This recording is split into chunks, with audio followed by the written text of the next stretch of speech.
മുട്ട നമ്മൾ കഴിക്കുന്ന പോലെ ഇങ്ങനെ മാവ് കശിക്കടിക്കുക. എന്നിട്ട് വെറും ഒരു തവി അളന്ന് തുളുമ്പരുത്. ഇങ്ങനെ ഏതോ ഒരു സാധനം പഴുത് മാറ്റി വെക്കുക. നമ്മൾ തുളുമ്പാത്ത ഒരു തവി മാവ് കല്ലിലേക്ക് ചാടിക്കുന്ന ദൂരം പോലെ ഇങ്ങനെ ചാടിക്കുന്ന അടിച്ചിട്ട് ഇങ്ങനെ ചെറുതായിട്ട് കറക്കി കൊടുക്കുക. നമ്മൾ ഈ പമ്പരൊക്കെ വിട്ട് കഴിയുമ്പോൾ ഇങ്ങനെ കറങ്ങില്ലേ, ആ രീതിയിൽ ഇങ്ങനെ കറക്കുക. അങ്ങനെ ഇങ്ങനെ കിട്ടിയ ഇങ്ങനെ കുറേ നേരം കറക്കുക. നമുക്ക് കൈ കഴക്കെന്ന് തോന്നുമ്പോൾ ചെറുതായിട്ട് കറക്കിൻ്റെ സ്പീഡ് കുറച്ചിട്ട് ഇച്ചിരി തീ കൂട്ടിയിടുക.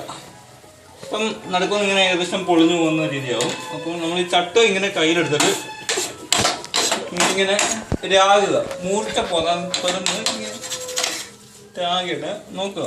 കുത്തി കഴിഞ്ഞാൽ കൊള്ളാം. നമ്മൾ ഇതൊക്കെ ഇങ്ങനെ നൈസായിട്ട് ഇങ്ങനെ ഇങ്ങനെ ചെറുതായിട്ട് പിടിച്ചാക്കി കൊടുക്കാം. ഇങ്ങനെ പൊളിച്ചെടുക്കണം.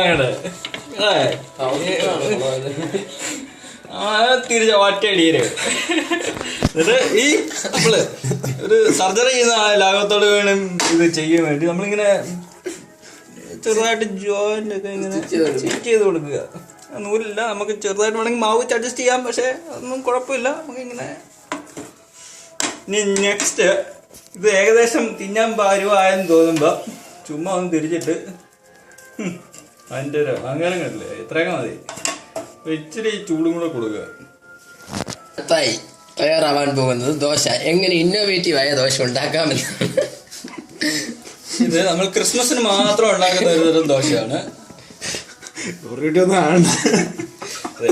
ഈ ദോശ നമ്മള് എങ്ങനെ ഉണ്ടാക്കി എടുക്കണമെന്നുള്ളതിനെ കുറിച്ച് നമ്മൾ എങ്ങനെ ഒഴിക്കുന്നു എന്നുള്ളതല്ല, നമ്മളെങ്ങനെ പരത്തുന്നു എന്നാണ് ഇതിനകത്തുള്ള മെയിൻ. ഇത് അതിനകത്ത് ലേശം വെള്ളം ചേർത്ത് ലായനി പരുവത്തിൽ തൈലം പോലെ ഇങ്ങനെ ആക്കിയിട്ട് ഇങ്ങനെ തൈലം പരുവത്തിൽ നിൽക്കാവോ, അതിനപ്പുറം പോകരുത്. തൈലം ചെറുതായിട്ട് ഒഴിച്ചു കൊടുക്കുക. ഇത് നമ്മള് എന്താണ് രസം ഉണ്ടാക്കുന്ന ആ സെയിം രീതി തന്നെയാണ് നമ്മൾ ഈ ദോശക്ക് അനുവർത്തിക്കുന്നത്. അതെ,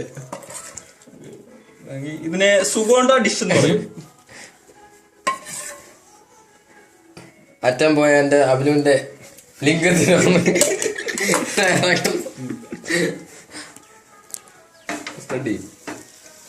ഇത് നമ്മുടെ ഇപ്പൊ കേരളത്തിന്റെ അവസ്ഥ ഏകദേശം ഇതുപോലെയാണ്. ഇപ്പൊ ഭരിച്ച് ഇങ്ങനെയാണ് നമ്മുടെ റോഡുകളുടെ അവസ്ഥയും ഇതുപോലെയൊക്കെയാണ്. നമ്മൾ ഇതിനെ ഇനി തിരിച്ചിടണമെന്ന് വെച്ചാൽ വലിയ പാടാണ്. അതുപോലെ തന്നെയാണ് ഈ ഭരണാധികാരികളുടെ നമ്മൾ ഈ പൊളിറ്റിക്കലായിട്ടുള്ള ഗെയിംസ് കളിക്കുമ്പോൾ നമ്മളിങ്ങനെ ഡിവൈഡ് ചെയ്യും, ഡിവൈഡ് ആൻഡ് റൂൾ.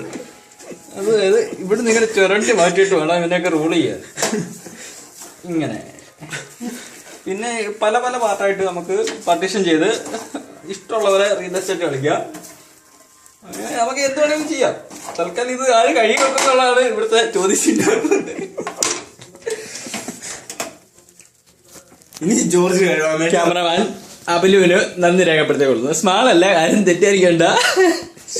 സ്വാദിഷ്ടമായ രഞ്ജനുണ്ടാക്കിയ തേയില വെള്ളമാണ് കഴിച്ചിട്ടിറക്കാൻ വയ്യ.